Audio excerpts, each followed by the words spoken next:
আইনে আর একটা জিনিস থাকা দরকার, যেটা আমাদের দেশে সত্যি সত্যি আছে বলে অন্তত অনুভূত হয় না। সেটা হলো যারা আইন প্রয়োগের দায়িত্বে, তারা যদি আইন প্রয়োগে কোনো ভুল করে, ইচ্ছাকৃত ভুল, এবং তারা যদি অন্যায়ভাবে আইনের ব্যত্যয় ঘটিয়ে জনগণের উপর নিপীড়ন চালায়, তাদের শাস্তির বিধান কোথায়? শুধু ভালো কথা বলে সবাইকে ভালো করা যায় না। এমনকি মান্না ভাইরা সংস্কার কমিশনে আলাপ করছেন এগুলেন নিয়ে, যে আমাদের যে সাংবিধানিক প্রতিষ্ঠানগুলি, আমাদের যে সংবিধিবদ্ধ প্রতিষ্ঠানগুলি, বিশাল ক্ষমতার অধিকারী যারা, তাদের কি হয়?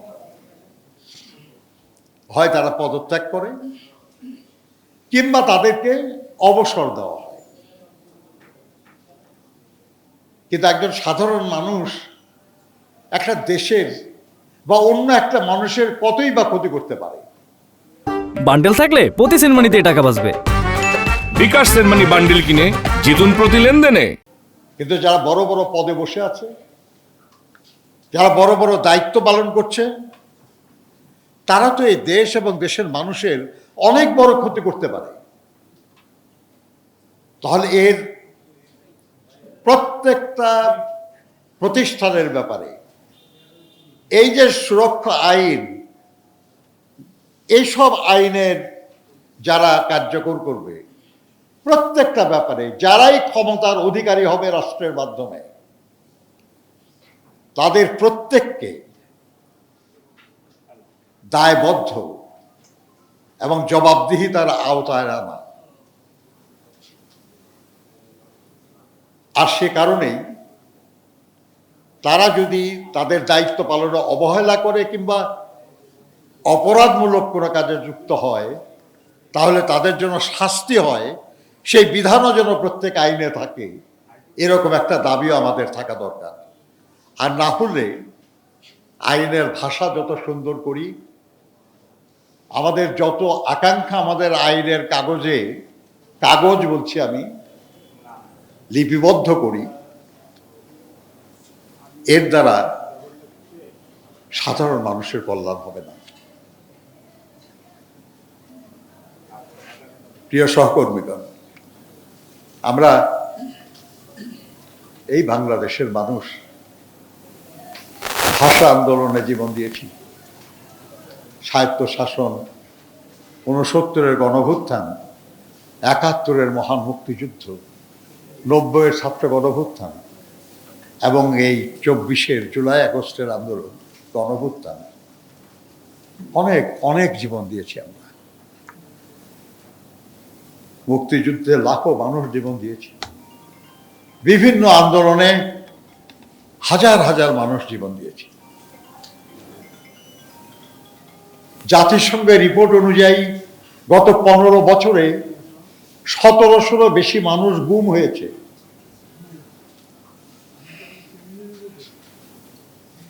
বিচার বহির্ভূত হত্যার শিকার হয়েছে অনেক, খুন হয়েছে অনেক, লক্ষ লক্ষ মানুষ নিপীড়ন সহ্য করেছে।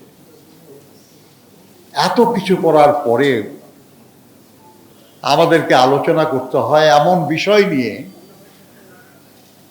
যেটা নিয়ে আলোচনা করা উচিত না, করার দরকার না।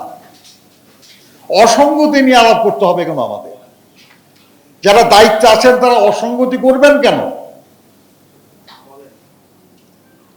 যার ন্যায্য তা করবেন না কেন?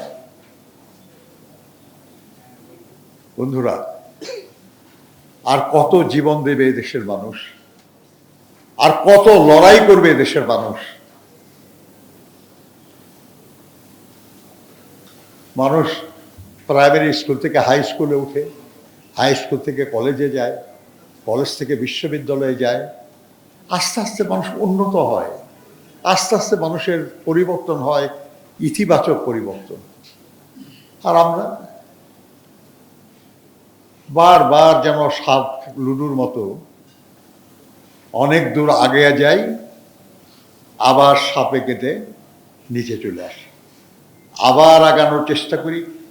এটা গ্রহণযোগ্য না।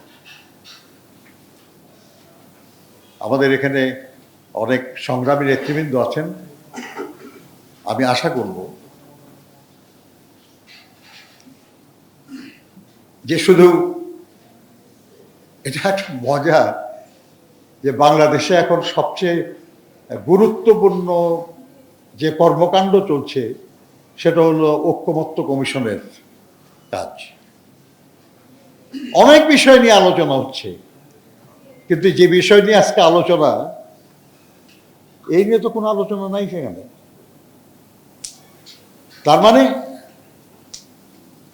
ওখানে যা হচ্ছে তার মাধ্যমে রাষ্ট্রের জনগণের বিরাট পরিবর্তন হবে, কিন্তু এখানে যে বক্তারা বললেন যে যাদের পরিবর্তন হওয়ার কথা তারাই তো নিরাপদে থাকতে পারবে না যদি আইন এরকমই থেকে যায়, কিন্তু এই নিয়ে তো কোনো আলোচনা নাই।